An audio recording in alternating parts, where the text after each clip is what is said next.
नमस्कार। इस वीडियो में मैं आपको बताऊंगी या ऑल इंडिया बार एग्ज़ाम देने के लिए किन किन बातों का ध्यान रखना होता है। ऑल इंडिया बार एग्ज़ाम देने जाएं तो क्या क्या ध्यान रखें जिससे आपका एग्ज़ाम बहुत ही इजी हो और फर्स्ट अटेम्प्ट में आप एग्ज़ाम क्लियर कर लें। जैसा कि हम सब जानते हैं, ऑल इंडिया बार एग्ज़ाम सभी लॉ ग्रेजुएट के लिए कंपलसरी एग्ज़ाम है। लॉ ग्रेजुएशन के बाद अगर आप वकील बनना चाहते हैं, एज ए वकील प्रैक्टिस करना चाहते हैं, तो आपको ऑल इंडिया बार एग्ज़ाम क्लियर जरूर करना होगा। ऑल इंडिया बार एग्ज़ाम करने के साथ ही आपको COP दिया जाता है। स्टेट बार में एनरोलमेंट के साथ ही 2 साल के लिए आपको प्रोविजनल सर्टिफिकेट और प्रोविजनल आइडेंटिटी कार्ड इशू किया जाता है। इस प्रोविजनल आइडेंटिटी कार्ड और सर्टिफिकेट से आपको 2 साल का समय मिलता है कि आप अपनी प्रैक्टिस कंटिन्यू रखें, साथ ही इन 2 सालों के बीच में अपना एग्ज़ाम क्लियर कर लें। अगर इन 2 सालों में आप एग्ज़ाम क्लियर नहीं कर पाते हैं तो 2 साल में आपका जो COP है वो लैप्स हो जाएगा, या कहिए कि 2 साल बाद उसकी वैलिडिटी ख़त्म हो जाएगी। फिर आपको अगर रिन्यू कराना है अपना COP, तो आपको एग्ज़ाम क्लियर किया है उसका रिज़ल्ट लगा के फिर से COP इशू कराना होता है नया। अगर आप एग्ज़ाम क्लियर नहीं कर पाए हैं तो 2 साल के बाद आपको प्रैक्टिस का परमिशन नहीं दिया जाता है। आप ना तो कोर्ट में अपीयर हो सकते हैं, ना वकालतनामा साइन कर सकते हैं। अगर आप लॉ ग्रेजुएट हैं और आपने स्टेट बार में रजिस्ट्रेशन करा लिया है और ऑल इंडिया बार के लिए अपीयर होने वाले हैं, तो ये वीडियो आपके लिए बहुत महत्वपूर्ण है। आप इस वीडियो को ज़रूर देखें। सबसे पहले तो अपने सिलेबस के हिसाब से पढ़ाई करें।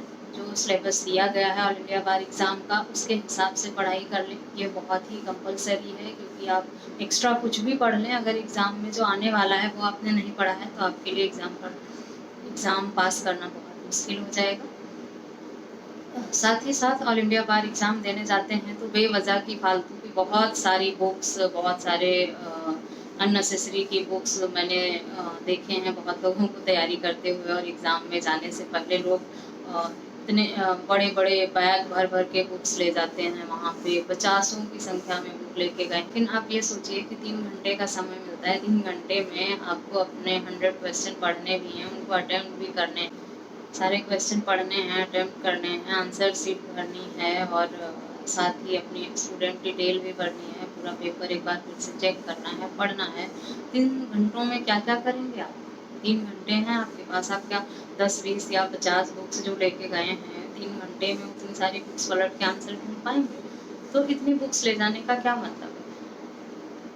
अगर आप इतनी किताबें ले जाते हैं तो बेवजह अपने दिमाग पे एक लोड, एक प्रेशर बना के रखते हैं। जब एग्ज़ाम में आपको कोई एक सवाल नहीं मिलता है और आपको ढूंढना है, तो आप देखेंगे यार किस बुक में मिलेगी, बहुत सारी किताबें इधर उधर देखेंगे, इसमें है, उसमें है, ये है, वो है। तो बेटर होगा कि जो आपका सिलेबस है या जो आपके एग्ज़ाम में आना है, आप उसके अकॉर्डिंग ही कम से कम मटेरियल एग्ज़ाम में ले जाने का प्रयास करें। जितना कम आपके पास मटेरियल रहेगा, उतना ही आसानी से आप एग्ज़ाम में पाएंगे। अगर आप हैंड नोट्स बना लेते हैं तो बहुत अच्छी बात है। आप हैंड नोट्स बना के ले जाएं पर सब्जेक्ट जो भी है आपके एग्ज़ाम में आना, और उसके हिसाब से आप बहुत ही ईजिली, जब आपको पता चलता है भाई ये कॉन्स्टिट्यूशनल लॉ से आया है या ये कॉन्ट्रैक्ट लॉ से है, तो आप कॉन्ट्रैक्ट लॉ में जो आपने 10-20 क्वेश्चन बनाए हैं, वहाँ से ईजिली जो भी नोट्स हैं आप अपना क्वेश्चन देख पाएंगे। तो आप बहुत सारी बुक्स ले जाने से बचें। जितना हो सके कम से कम स्टडी मटेरियल लेके एग्ज़ाम में अपीयर हों, तो आपको क्वेश्चन ढूंढने में आसानी होगी। दूसरा, किसी भी तरह की काट पीट बिल्कुल भी ना करें, ना कोई ग्लू लगाएं, ना कोई फ्लूइड लगाएं। किसी भी वाइटनर को लगा के या कोई काट पीट करके अगर आप आंसर शीट देते हैं तो वो आपके लिए एग्ज़ाम में मुश्किल खड़ी कर सकता है, आपका एग्ज़ाम कैंसिल हो सकता है, क्योंकि एग्जामिनर को लगता है कि आपने पहले गलत लिखा था। फिर इसलिए अगर आप बहुत काट पीट करते हैं तो आपके लिए आपके एग्ज़ाम के लिए ये अच्छा नहीं होता। एग्ज़ाम में बिल्कुल भी किसी तरह का काट पीट या वाइटनर या ऐसा अलाउ नहीं है कि आप इरेज करें और फिर से लिखें या बहुत सारे काट पीट करें एग्ज़ाम में। तो आप किसी भी तरह के काट पीट से और वाइटनर और ये सब लगाने से एग्ज़ाम में बचें। साथ ही साथ आप जो आंसर शीट है उसको पढ़ के सबसे पहले आंसर देने का जो तरीका यह है कि आप स्टूडेंट डिटेल भरने के तुरंत बाद अपनी एक बार पूरी सीट को, जो भी आपके 100 क्वेश्चंस आए हैं, उनको अच्छी तरह पढ़ लें।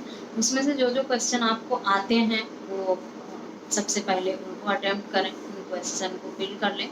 उसके बाद जो क्वेश्चन बचते हैं जिसमें आपको लगता है कि आपको सोचना या ढूंढना पड़ेगा, तो आप उन क्वेश्चन का टर्न लाएं। पहले जो आपको आता है उनको ज़रूर कर लें, ताकि जो भी 20 या 30 नंबर के क्वेश्चन आप पहले से जानते हैं वो तो आपके फिक्स ही हो जाएं कि भाई आपने जो आपको पता था उतने नंबर आपने रिजर्व कर लिए हैं। अब उसके बाद का जो समय है उस पे आप आंसर ढूंढने का टाइम रखें अपना, कि आपको जो भी सिलेबस लेके गए हैं वहाँ से आप क्वेश्चन ढूंढेंगे। क्वेश्चन ढूंढ के लिखने में आपको जो भी समय लगता है आप प्रयास करें कि आप जल्दी जल्दी क्वेश्चन ढूंढ के लिख पाएँ, बट इतना इजी नहीं होता है। 3 घंटे के समय, 3 घंटा बहुत कम लगता है जब हम ऑल इंडिया बार एग्ज़ाम के लिए अपीयर होते हैं। तो आप जब एग्ज़ाम देने जाएं और वहाँ आपको अगर ऐसा लगता है कि आपके पास समय कम है और आप सारे आंसर नहीं ढूंढ पाएंगे, तो जितना आंसर आप ढूंढ पाते हैं और देखें कि 15 से 20 मिनट का अगर आपके पास एग्ज़ाम ख़त्म होने से पहले का समय बचा है और आप पूरे आंसर अटेम्प्ट नहीं कर पाएंगे ढूंढ के, तो जितने आंसर हो गए हैं 60 या 70% अगर आपने अटेम्प्ट कर लिया है, कुछ आपको पहले से पता था और कुछ आपने ढूंढ के कर लिया है, तो 60-70 अगर हो गए हैं तो अब आप रिलैक्स हो जाइए। ऑल इंडिया बार एग्ज़ाम नेगेटिव मार्किंग का नहीं होता है, तो आप प्रयास करें कि जो भी 60-70 हो गए हैं वो तो मार्क्स आपके रिजर्व ही हैं। बाकी के जो क्वेश्चन बचे हैं उनको एक बार पढ़ के आपके माइंड में जो भी एक्सपेक्टेड क्वेश्चन का आंसर है कि भाई ये हो सकता है, आप उसको इजीली फिल कर सकते हैं, क्योंकि ऑल इंडिया बार का एग्ज़ाम जो है वो नेगेटिव मार्क का नहीं होता। ऐसा कुछ नहीं है कि अगर आपने गलत आंसर दिया तो आपके 1 नंबर या आधा नंबर या 2 नंबर कट जाएंगे। तो जो भी आपके पास समय बचता है उसमें आप गेस करके भी जो आपके माइंड से उचित आंसर लगता है कि भाई इसका ये सही होगा, आप उस आंसर को टिक करके भी अपनी कॉपी या अपनी आंसर शीट फुल कर सकते हैं। कोई भी आंसर छोड़े ना, प्रयास करें कि 100 में जितना आपको आता है उसको तो पहले कर लें, बाद में जो नहीं भी आता है उनको आप गेस करके भी फिल कर सकते हैं। हो सकता है आपका गेस सही निकले। आपने लास्ट के अगर 10 या 15 क्वेश्चन सिर्फ गेस करके ही किए हैं, तो 10-15 में से अगर 5 नंबर का भी आपका गेस सही निकल जाता है तो 5 नंबर आपके एक्स्ट्रा और रिजर्व हो जाते हैं। पर ऑल इंडिया एग्ज़ाम 100 मार्क्स का होता है, 100 में 40 मार्क्स आपके पासिंग हैं।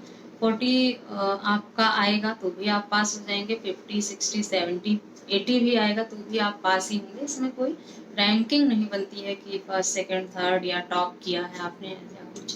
तो बहुत ज़्यादा प्रेशर लेने की ज़रूरत नहीं है एग्ज़ाम को लेकर। अपना सिलेबस देखें, पढ़ें, अच्छे से तैयारी करें और हैंड नोट बना लें, या सिलेबस एग्ज़ाम में बहुत कम से कम वहाँ ले जाने का प्रयास करें। बहुत ज़्यादा लेके जाएंगे तो वो आपके दिमाग पे एक्स्ट्रा लोड ही बनाएगा। तो ये कुछ टिप्स हैं जिनको ध्यान में रख के आप एग्ज़ाम में अपीयर होंगे तो आपके लिए एग्ज़ाम में थोड़ी हेल्प मिल जाएगी। इस वीडियो में बस इतना ही। ऐसे ही किसी अन्य टॉपिक पे अगर आप कुछ जानना चाहते हैं तो मुझे कमेंट या ईमेल करके पूछ सकते हैं। तब तक के लिए